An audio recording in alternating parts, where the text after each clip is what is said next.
तो hello friends, welcome back to our YouTube channel ITI step forward. तो friend, पिछली video में हमने जो हमारा कटिंग टूल्स था उसमें हेक्सा और पावर सा को डिस्कस कर लिया था।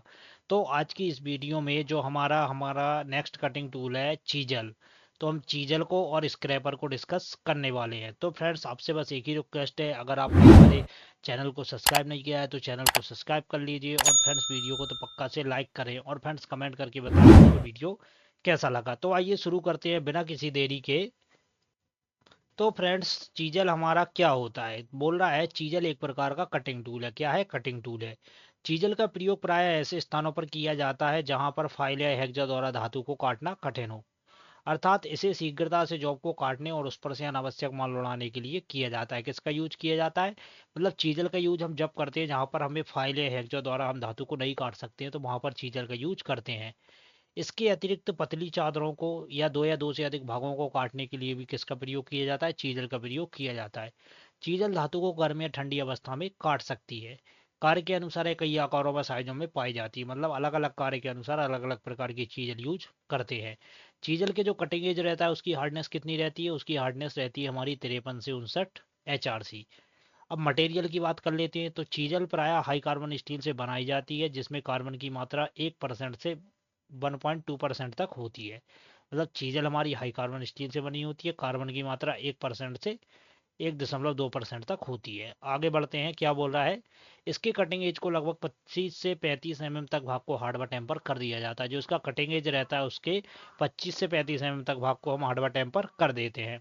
अब आ जाते हैं वर्गीकरण। चीजल का वर्गीकरण कैसे किया जाता है? तो वर्गीकरण की अगर हम बात करें तो बोल रहा है चीजल का वर्गीकरण इसकी लंबाई, फेस की चौड़ाई और कटिंग पॉइंट के आकार के अनुसार किया जाता है। जैसे फ्लैट चीजल 200 गुणा 25 mm, 200 हो गई हमारी लंबाई और 25 mm हो गई हमारे फेस की चौड़ाई। तो चीजल का वर्गीकरण कैसे किया जाता है? लंबाई, फेस की चौड़ाई और कटिंग पॉइंट के आकार के अनुसार किया जाता है। अब चीजल के हम भाग देख लेते हैं, चीजल के कौन कौन से भाग हैं। तो ये रहता है हमारा कटिंग एज, ये रहता है बॉडी और शैंक, और ये रहता है हमारा हेड। तो हेड पर हम चोट मारते हैं तो उसके द्वारा हम धातु को काटते हैं। अब इसके पार्ट्स की हम बात कर लेते हैं। तो ये हो गया हेड, बॉडी और शैंक और कटिंग एज। तो पहला भाग है हमारा हेड। क्या बोल रहा है? चीजल का, यह चीजल का ऊपरी भाग होता है। जो हेड रहता है चीजल का ऊपरी भाग रहता है। चीजल के हेड को 10 डिग्री से 12 डिग्री चेम्पर किया जाता है। क्या किया जाता है? 10 डिग्री से 12 डिग्री चेम्पर। तो कितने डिग्री पर चेम्पर किया जाता है? 10 से 12 डिग्री पर। हेड पर बार बार चोट लगाने से यह फैल जाता है, जिसे मशरूम हेड कहते हैं। मतलब बार बार चोट लगाने से क्या रहता है? ये फैल जाता है। मशरूम हेड वाले सिरे को ग्राइंडिंग करके ठीक होने के बाद ही प्रयोग में लाना चाहिए। चीजल के हेड को हार्डवर टेम्पर नहीं किया जाता है। तो फ्रेंड्स, क्या बोल रहा है? जो चीजल का हेड रहता है इसको हार्डवर टेम्पर नहीं किया जाता है। अब दूसरा आ जाता है हमारा बॉडी या शैंक। यह चीजल का बीच का भाग होता है जो कि प्रायः षष्ठभुज या अष्टभुज आकार में बना होता है। कैसा बना होता है? षष्ठभुज या अष्टभुज आकार में बना होता है। इस भाग को भी हम हार्डवर टेम्पर नहीं करते हैं। अब आ जाता है थर्ड हमारा कटिंग एज। चीजल का कटिंग एज धातु के अनुसार सही कोण में ग्राइंड करके बनाया जाता है। चीजल का यह भाग कटिंग करता है, इसलिए इसको हार्डवर टेम्पर कर दिया जाता है। विभिन्न प्रकार की छेनियों के कटिंग एज भिन्न भिन्न होते हैं। मतलब अलग अलग प्रकार की जो चीजल रहती हैं उनके कटिंग एज भिन्न भिन्न होते हैं। तो क्या बोल रहा है? चीजल का प्रकार, धातु जिसको काटना है, मतलब अलग अलग धातुओं के लिए हम चीजल का एंगल अलग अलग रखते हैं। तो जब हम फ्लैट चीजल से स्टील को काटेंगे तो उसका एंगल रहता है हमारा 70 डिग्री। कास्ट आयरन को काटेंगे तो 60 डिग्री। कॉपर और ब्रास मतलब हमारा तांबा और पीतल के लिए 45 डिग्री, और जिंक और एल्युमिनियम के लिए 35 डिग्री हमारा कटिंग एंगल रखा जाता है। दूसरा आ जाता है हमारा क्रॉस कट चीजल। ये भी स्टील को कितने डिग्री पर काटता है? 70 डिग्री पर। कास्ट आयरन को 60 डिग्री पर। Copper brass 45 degree, zinc aluminium 35 degree. ये हमारे चीजल के प्रकार हैं। डायमंड पॉइंट चीजल, जब हम डायमंड पॉइंट चीजल से कटिंग करते हैं तो सभी धातुओं के लिए उसका कटिंग एंगल रहता है 60 degree. Half round nose chisel के लिए सभी धातुओं का कटिंग एंगल रहता है 45 डिग्री। तो फ्रेंड्स, ये आपको याद रखना है, ये आपके एग्जाम के लिए बहुत ही ज़्यादा हेल्पफुल है। चलिए आगे बढ़ते हैं। नोट क्या बोल रहा है? फ्लैट चीजल से माइल्ड स्टील को काटते समय कटिंग एज का कोण 55 डिग्री रहता है। मतलब फ्लैट चीजल से जब हम माइल्ड स्टील को काटते हैं तो उसके लिए कटिंग एंगल रहता है हमारा 55 डिग्री। आगे बढ़ते हैं, चीजल के प्रकार। तो चीजल दो प्रकार की होती है। चीजल कितने प्रकार की होती है? दो प्रकार की। पहली वो रहती है हमारी हॉट चीजल मतलब कोल्ड छेनी। दूसरी रहती है, सॉरी, पहली रहती है हमारी हॉट चीजल गर्म छेनी। दूसरी रहती है हमारी कोल्ड चीजल ठंडी छेनी। तो स्टार्ट करते हैं हॉट चीजल से। हॉट चीजल क्या रहती है? हॉट चीजल को हम पढ़ते हैं बोल रहा है इसको प्रायः गर्म कार्यों के लिए प्रयोग में लाया जाता है, इसलिए इसका प्रयोग ब्लैक स्मिथी या फोर्जिंग शॉप में प्रयोग किया जाता है। कौन से कार में? ब्लैक स्मिथी या फोर्जिंग शॉप में प्रयोग किया जाता है। इसके मध्य में हथौड़े की तरह एक सुराख बना होता है जिसमें हत्था लगा होता है। क्या बना होता है? हथौड़े की तरह सुराख बना होता है जिसमें हत्था लगा होता है। धातु को काटते समय इसके पॉइंट को पानी में बार बार ठंडा किया जाता है। मतलब जब हम धातु को काटते हैं तो उसके पॉइंट को क्या करते हैं? पानी में बार बार ठंडा करते हैं। हॉट चीजल को टेम्पर करने की आवश्यकता नहीं होती है। हॉट चीजल का कटिंग एंगल कितने डिग्री पर बना होता है? हॉट चीजल का कटिंग एंगल 30 डिग्री पर बनाया जाता है। जो हॉट चीजल रहती है ये आपको दिख रही होगी हॉट चीजल, इसका प्रयोग हम ब्लैक स्मिथी या फोर्जिंग शॉप में करते हैं। इसका पॉइंट एंगल कितना रहता है? 30 डिग्री का रहता है। और इसका जो कटिंग एज रहता है उसको बार बार पानी में ठंडा किया जाता है क्योंकि ये गर्म रहता है। आगे बढ़ते हैं, दूसरा आ जाता है हमारा कोल्ड चीजल, मतलब ठंडी छेनी। इस प्रकार की चीजल का प्रयोग प्रत्येक शॉप में होता है, परंतु इसका मुख्य प्रयोग फटर शॉप में होता है। कार्य के अनुसार ये कई आकारों में पाई जाती है। तो ये हमारे चीजल के प्रकार दिख रहे होंगे फ्रेंड्स, ये चीजल के डायग्राम है। पहली हमारी ये फ्लैट चीजल दिख रही है, दूसरी ये हमारी क्रॉस कट चीजल दिख रही है, डायग्राम आपको दिख रहा होगा। ये हमारी हाफ राउंड नोज चीजल हो गई, ये हमारी डायमंड पॉइंट चीजल हो गई। उसके बाद ये हमारी साइड कट चीजल हो गई, ये हमारी वेब चीजल हो गई। तो ये आपको डायग्राम दिख रहे होंगे, ये हमारी काउ माउथ चीजल हो गई। तो पहली चीजल है हमारी फ्लैट चीजल। फ्लैट चीजल क्या रहती है? चपटी छेनी। क्या बोल रहा है? इस प्रकार की चीजल वर्कशॉप में साधन कार्यों के लिए प्रयोग में लाई जाती है। इसका कटिंग एज थोड़ा सा उत्तल कन्वेक्स बनाया जाता है। कैसा बनाया जाता है? कन्वेक्स बनाया जाता है। क्यों बनाया जाता है? जिससे कटिंग करते समय सिरों में नहीं धंसता व कम ताकत में कटिंग आसानी से होती है। भारतीय स्टैंडर्ड के अनुसार यह 100 से 400 mm तक लंबाई में पाई जाती है। कितनी पर लंबाई में? 100 से 400 mm तक लंबाई में पाई जाती है। और इसके कटिंग एज की चौड़ाई कितनी रहती है? 16 से 32 mm तक होती है। किसकी? फ्लैट चीजल की। फ्लैट चीजल का फोर्जिंग कोण 25 से 30 डिग्री होता है। फ्लैट चीजल का कटिंग कोण साधारण कार्यों के लिए 60 डिग्री होता है। यह कोण धातु की हार्डनेस या सॉफ्टनेस पर ज्यादा या कम किया जा सकता है। हार्ड धातु के लिए कटिंग कोण अधिक रखा जाता है और नरम धातु के लिए कटिंग कोण कम रखा जाता है। इसका कटिंग एज 10 mm तक हार्ड व टेम्पर किया जाता है। तो फ्रेंड्स ये हमारी कौन सी चीजल है? ये हमारी फ्लैट चीजल को दर्शा रहा है। इसका प्रयोग कहाँ करते हैं? साधन कार्यों के लिए करते हैं। कटिंग एज थोड़ा सा कन्वेक्स बनाया जाता है। क्यों बनाया जाता है? क्योंकि ये कटिंग करते समय में सिरों में नहीं धंसता। लंबाई की बात करें तो 100 से 400 mm लंबाई रहती है इसकी। और इसका कटिंग एज की चौड़ाई रहती है 16 से 32 mm। फोर्जिंग कोण इसका 25 से 30 डिग्री होता है। फ्लैट चीजल का जो कटिंग कोण रहता है साधारण कार्यों के लिए 60 डिग्री होता है। और यह कोण जो रहता है हार्डनेस धातु की, जो हमारी जैसे हार्ड धातु है तो उसके लिए अधिक रखा जाता है और नरम धातु है उसके लिए कम रखा जाता है। और कटिंग एज कितने तक हार्ड व टेम्पर रहता है? तो 10 तक हार्ड व टेम्पर कर दिया जाता है। तो ये हो गई हमारी फ्लैट चीजल। दूसरी आ जाती है हमारी क्रॉस कट चीजल, अनुप्रस्थ कांट छेनी। इसे कैप चीजल भी कहते हैं। इसका सेकंड नाम क्या है? Cap chisel. इस प्रकार की चीजल का प्रयोग चाबी घाट और नालियां काटने के लिए किया जाता है। क्या हमारे? चाबी घाट और नालियां काटने के लिए किया जाता है। बड़ी सरफेस पर फ्लैट चीजल का प्रयोग करने से पहले इस चीजल से नालियां काट ली जाती हैं जिससे फ्लैट चीजल आसानी से प्रयोग में लाई जाती है। मतलब बड़ी सरफेस पर हम क्या करते हैं? पहले इस चीजल से नालियां काट लेते हैं, फिर उसके बाद फ्लैट चीजल का यूज करते हैं। भारतीय स्टैंडर्ड के अनुसार इसकी लंबाई कितनी रहती है? 100 से 400 mm तक रहती है। इसके कटिंग एज की चौड़ाई की बात करें तो 4 से 12 mm तक रहती है। ये आपको याद रखना है, कितनी रहती है? 4 से 12 mm। थर्ड आ जाती है हमारी हाफ राउंड नोज चीजल। इस प्रकार की चीजल का अधिकतर प्रयोग बियरिंग के अंदर तेल की नालियां, मतलब ऑयल ग्रुप्स काटने के लिए किया जाता है। तेल की नालियां काटने के लिए किसका यूज करते हैं? हाफ राउंड नोज चीजल का। इस चीजल का प्रयोग ड्रिलिंग करते समय ड्रिल के रनआउट को सेंटर में लाने के लिए भी किया जाता है। अब फ्रेंड ड्रिल का रनआउट क्या रहता है? जैसे हम ड्रिलिंग करते हैं तो ड्रिलिंग में क्या रहता है, अगर हमारा सेंटर ड्रिल थोड़ा आउट चला जाता है तो उसको सही स्थिति में लाने के लिए हम किसका यूज करते हैं? हाफ राउंड नोज चीजल का। भारतीय स्टैंडर्ड के अनुसार इसकी लंबाई की बात करें तो 150 से 250 mm लंबाई में ये पाई जाती है। हाफ राउंड नोज चीजल के कटिंग एज की चौड़ाई कितनी रहती है? 2 से 16 mm तक रहती है। फोर्थ पॉइंट आ जाता है हमारा डायमंड पॉइंट चीजल। इसे हीरक बिंदु छेनी भी कहते हैं। इस प्रकार की चीजल का कटिंग एज कैसा रहता है? भी आकार का रहता है। इसका अधिकतर प्रयोग भी आकार की नालियां काटने के लिए और कोनों को साफ करने के लिए किया जाता है। भारतीय स्टैंडर्ड के अनुसार यह कितनी 100 से 400 mm लंबाई तक पाई जाती है। इसकी कटिंग एज की चौड़ाई रहती है 6 से 16 mm। तो ये आपको याद रखना है। पांचवें नंबर की चीजल आती है हमारी वेब चीजल। इससे क्वेश्चन बनता है। कैसा क्वेश्चन बनता है? यह चीजल प्राय आयताकार होती है जिसका कटिंग इस प्रकार बना होता है कि चेन ड्रिलिंग के बाद धातु को अलग करने के लिए किया जाता है। मतलब चेन ड्रिलिंग के बाद धातु को अलग करने के लिए हम किस चीजल का यूज करते हैं? तो उसके लिए हम वेब चीजल का यूज करते हैं। 6 नंबर आ जाती है हमारी साइड चीजल। इस प्रकार की चीजल फ्लैट चीजल की तरह होती है, परंतु इसका कटिंग एज वाला भाग 90 डिग्री पर मोड़कर बॉडी के समांतर चपटा कर दिया जाता है। इसका प्रयोग काटर वेज और नालियों अनावश्यक धातु को हटाने के लिए किया जाता है। इसके द्वारा छवि घाट या वर्गाकार आयताकार नालियों के कोनों को काटकर ठीक भी किया जा सकता है। तो हमारी साइड कट चीजल रहती है, इसका जो मतलब कटिंग एज वाला भाग रहता है कैसा रहता है, 90 डिग्री पर मोड़ दिया जाता है। इसका प्रयोग काटरवेज नालियों अनावश्यक धातु को हटाने के लिए किया जाता है। इसके बाद आ जाती है हमारी काउमाउथ चीजल। इस प्रकार की चीजल का कटिंग एज गाय के मुंह जैसा होता है। कैसा रहता है, गाय के मुंह जैसा। इसका अधिकतर प्रयोग कास्टिंग करने के बाद रफ स्पॉट्स मतलब जो हमारे ऊंचे स्थान रहते हैं उन्हें हटाने के लिए करते हैं। इस चीजल के द्वारा चादरों में गोल छेद भी काटा जाता है। इसका प्रयोग चमड़े या रबड़ के बासर काटने के लिए भी किया जाता है। रिवेटिंग के बाद रिवेट के हेड को इस चीजल द्वारा साफ किया जाता है। मतलब जब हम रिवेटिंग करते हैं तो रिवेट के हेड को किस चीजल से साफ किया जाता है, काउ माउथ चीजल से। अब आ जाता है हमारा चिपिंग ऑपरेशन। चिपिंग ऑपरेशन की बात कर लेते हैं। चिपिंग ऑपरेशन हमारा एक्चुअली में होता क्या है।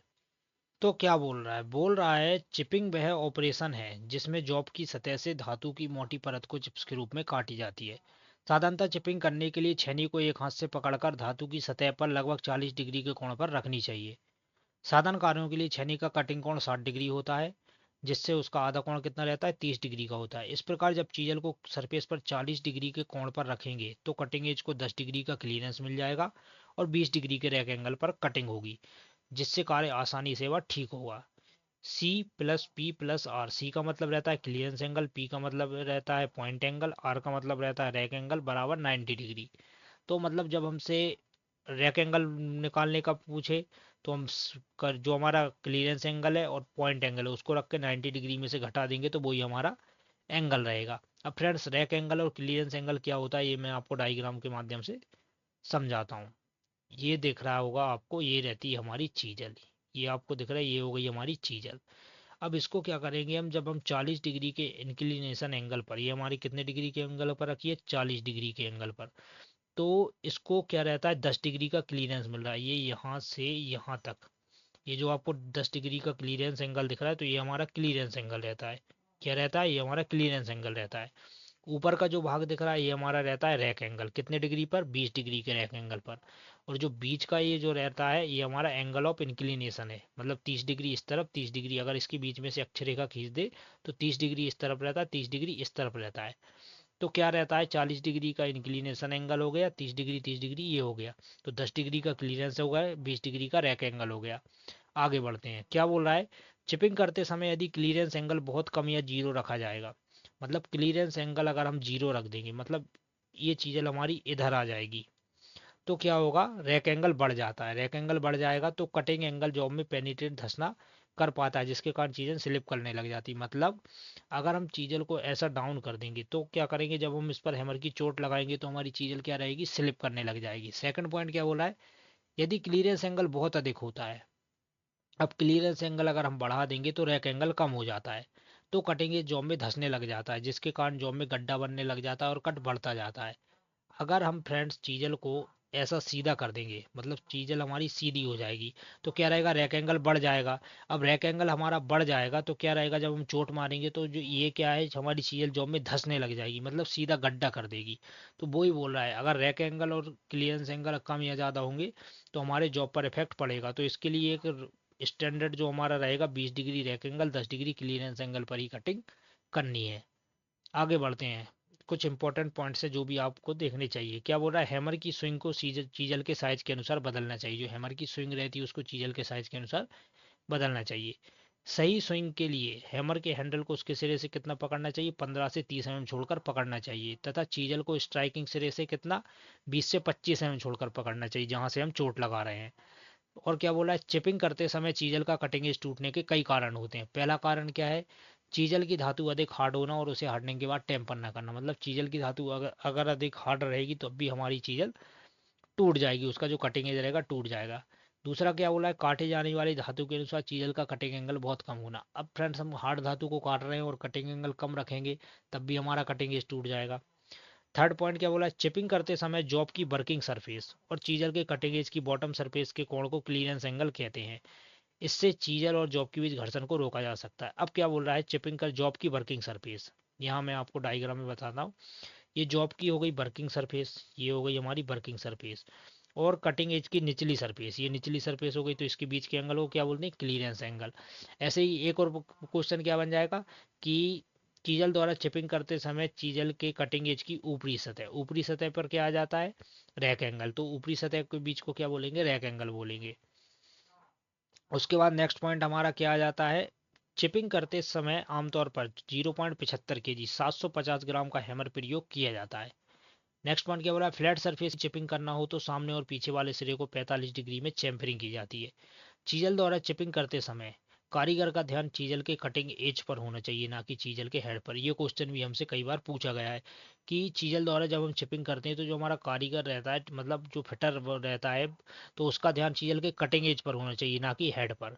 अब आ जाता है फ्रेंड्स हमारा स्क्रैपर। चीजल हमने अच्छी तरीके से डिस्कस कर लिया है। अब आ जाता है हमारा next cutting tool scraper. Scraper क्या होता है, तो बोला स्क्रैपर एक प्रकार का कटिंग टूल है। स्क्रैपर भी हमारा क्या है, एक प्रकार का कटिंग टूल है। स्क्रैपर का प्रयोग सरफेस से हाई स्पॉट्स, ऊंचे स्थानों को हटाने के लिए किया जाता है। जैसे लेथ मशीन के बेड, सरफेस प्लेट और बुश बेरिंग पर प्राय क्या रहता है, स्क्रैपिंग करने की आवश्यकता पड़ती है। तो हमारा लेथ मशीन का बेड हो गया, सरफेस प्लेट हो गया, बुश बेरिंग हो गया, इन पर क्या रहता है, स्क्रैपिंग करने की आवश्यकता पड़ती है। स्क्रैपिंग कार्य क्रिया के द्वारा धातु को पतले पतले चिप्स के रूप में खुरचा जाता है, इसलिए स्क्रैपिंग अलाउंस भी कम रखा जाता है। यह अलाउंस स्क्रैप की जाने वाली सरफेस की लंबाई और चौड़ाई, लंबाई और व्यास पर निर्भर करता है। जो अलाउंस रहता है किस पर निर्भर करता है, लंबाई और चौड़ाई और लंबाई और व्यास पर निर्भर करता है। भारतीय स्टैंडर्ड के अनुसार यह अलाउंस कितना रखा जाता है, 0.1 mm से 0.4 mm तक अलाउंस रखा जाता है। एक पास में स्क्रैपर के द्वारा 0.005 mm से 0.07 mm तक धातु की सतह खुरची जाती है। मतलब स्क्रैपर के द्वारा जब हम एक पास, मतलब उसको एक स्लाइड आगे करते हैं, तो उसमें जो धातु रहती है कितनी कटती है, 0.005 mm से 0.07 तक धातु काटी जाती है। क्या बोल रहा है नेक्स्ट पॉइंट, यदि 25 वर्ग पर 25 से 30 बियरिंग स्पॉट्स ऊंचे स्थान आ जाए तो सरफेस क्या रहता है, बहुत ही परिशुद्ध बन जाती है। स्क्रैपर को जॉब की सतह से लगभग 25 से 30 डिग्री के कोण पर रखकर स्क्रैपिंग करना चाहिए। स्क्रैपर हाई कार्बन स्टील या टूल स्टील से बनाए जाते हैं और इनके कटिंग एज हार्डवेयर टेम्पर करे जाते हैं। पुरानी घिसी हुई रेतियों से भी स्क्रैपर बनाए जाते हैं। अब आ जाते हैं स्क्रैपर के भाग। तो क्या बोल रहा है, स्क्रैपर के कौन कौन से भाग रहते हैं, tank, body, handle, cutting edge. प्रयोग के आधार पर स्क्रैपर दो प्रकार के रहते हैं, मतलब यूजेस के आधार पर स्क्रैपर दो प्रकार के रहते हैं, पुश टाइप और पुल टाइप। अब पुश टाइप क्या रहता है, जो स्क्रैपर फॉरवर्ड स्ट्रोक में कटिंग करता है वह पुश टाइप कहलाता है। फ्लैट स्क्रैपर को आगे ढकेल कर स्क्रैपिंग की जाती है। तो फ्रेंड जो स्क्रैपर हमारा फॉरवर्ड स्ट्रोक में कटिंग करता है, मतलब आगे जाते समय कटिंग करता है, तो उसको बोलते हैं पुश टाइप। सेकंड कौन सा है, पुल टाइप। जो स्क्रैपर रिटर्न स्ट्रोक में कटिंग करता है उसे पुल टाइप कहते हैं। हुक स्क्रैपर को अपनी ओर खींचकर स्क्रैपिंग की जाती है, मतलब जो हुक स्क्रैपर रहता है उसको अपनी ओर खींचते हैं तब स्क्रैपिंग होती है। कुछ इंपॉर्टेंट नोट्स हैं। क्या बोला, स्क्रैपिंग की जाने वाली सतह पर पर्सियन ब्लू की परत लगानी चाहिए। मतलब जब हम स्क्रैपिंग करते हैं तब हमें कौन सी परत लगानी चाहिए, स्क्रैप वो हमारा पर्सियन ब्लू लगाना चाहिए।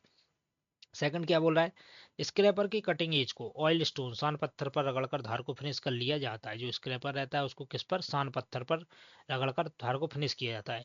मशीनिंग, फाइलिंग, ग्राइंडिंग के बाद सतह को स्मूथ बनाने के लिए कौन सी क्रिया की जाती है, तो वो हमारी स्क्रैपिंग क्रिया की जाती है। स्क्रैपर की हार्डनेस की बात करें तो 56 से 64 HRC रखी जाती है। स्क्रैपिंग के द्वारा 0.003 से 0.01 mm की परिशुद्धता में सरफेस को फिनिश किया जा सकता है। मतलब 1 mm के 100 भाग तक हम इसको परिशुद्ध बना सकते हैं। अब आ जाता है स्क्रैपर के प्रकार। तो स्क्रैपर में पहला रहता है हमारा फ्लैट स्क्रैपर।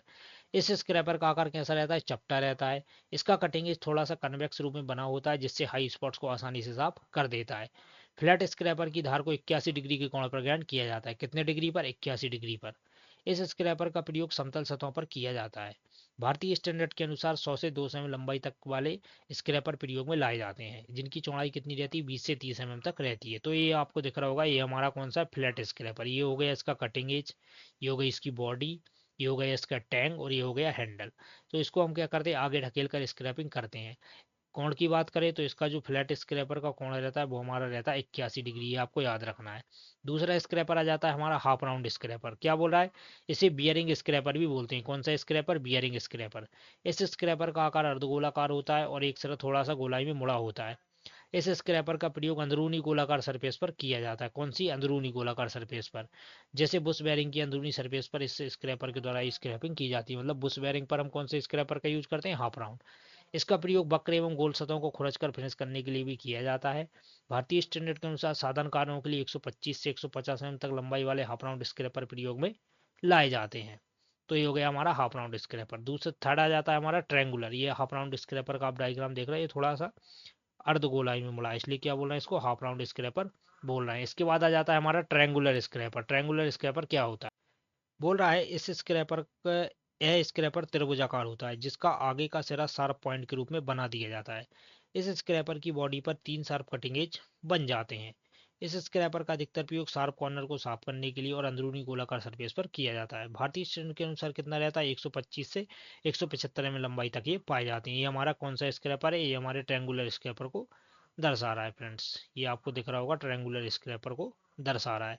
लंबाई कितनी रहती है, 125 से 175 mm। उसके बाद आ जाता है हुक स्क्रैपर। इस स्क्रैपर पर हुक सिरा होता है जो 90 डिग्री के कोण पर मोड़ दिया जाता है।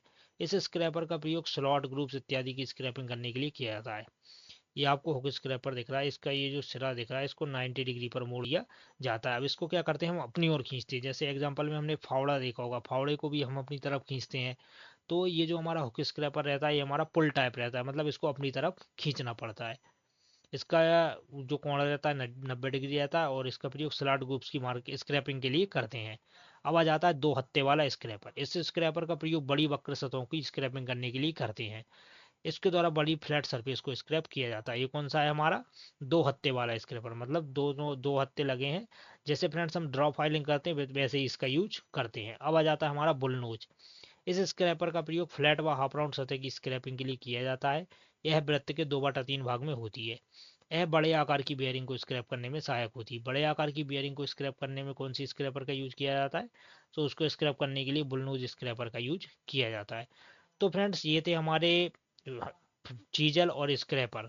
हमने इसमें चीजल के प्रकार, चीजल का जो जितना भी क्वेश्चन उससे बनते उसको डिस्कस कर लिया है, स्क्रैपर को डिस्कस कर लिया है। तो फ्रेंड्स मिलते हैं इसकी नेक्स्ट क्लास में। अगर आपको वीडियो पसंद आता है तो वीडियो को लाइक करें और चैनल को सब्सक्राइब करें। तो फ्रेंड्स मिलते हैं अगले वीडियो में, तब तक के लिए जय हिंद।